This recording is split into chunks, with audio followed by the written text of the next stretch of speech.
The Frog Prince, by the Brothers Grimm.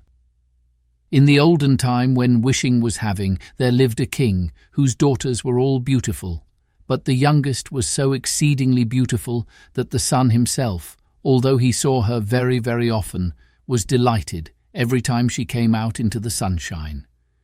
Near the castle of this king was a large and gloomy forest, where in the midst stood an old lime tree, beneath whose branches splashed a little fountain. So, whenever it was very hot, the king's youngest daughter ran off into this wood and sat down by the side of the fountain, and when she felt dull, would often divert herself by throwing a golden ball up into the air and catching it again. And this was her favourite amusement. Now one day it happened that this golden ball, when the king's daughter threw it into the air, did not fall down into her hand, but on to the grass, and then it rolled right into the fountain. The king's daughter followed the ball with her eyes, but it disappeared beneath the water, which was so deep that she could not see to the bottom.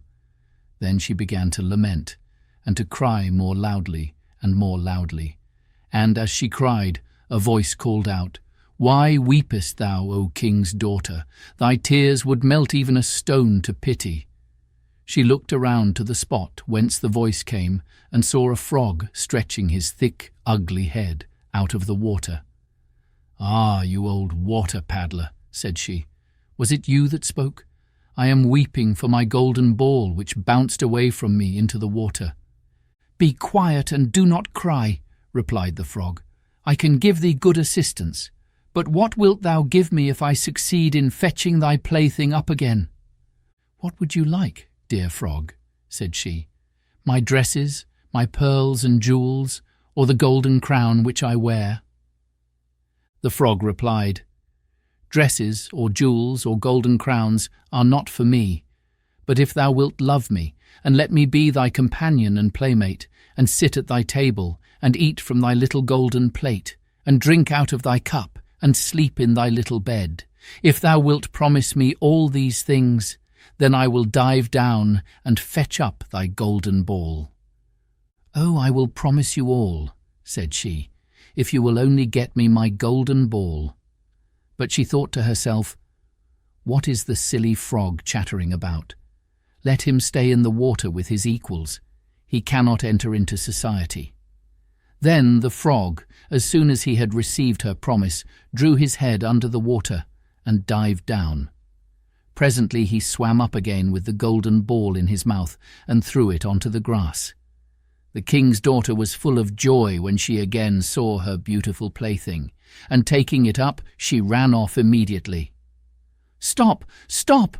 cried the frog. "Take me with thee. I cannot run as thou canst." But this croaking was of no avail.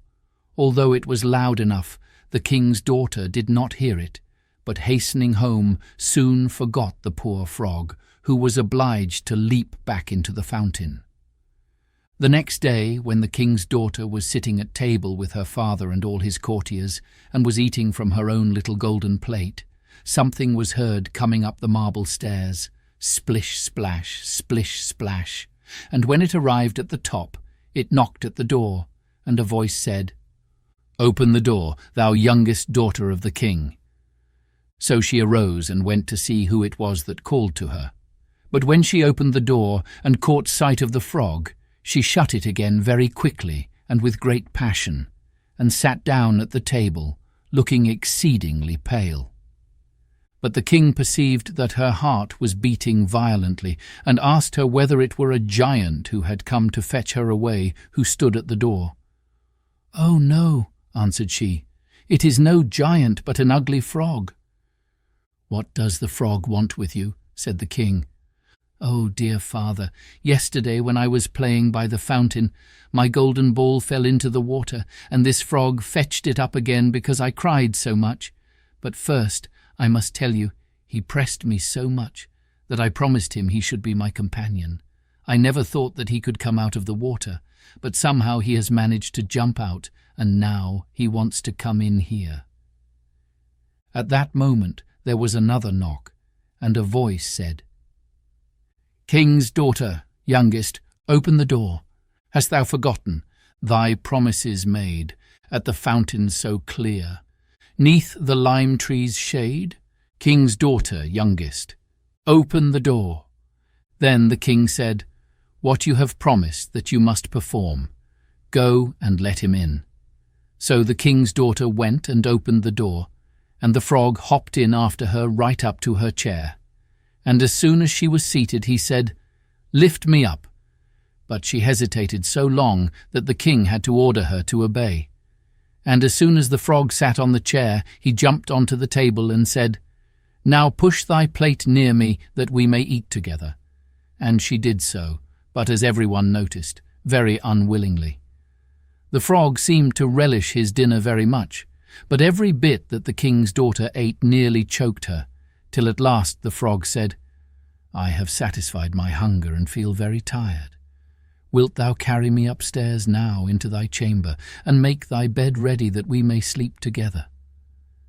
At this speech the king's daughter began to cry, for she was afraid of the cold frog, and dared not touch him, and besides he actually wanted to sleep in her own beautiful, clean bed.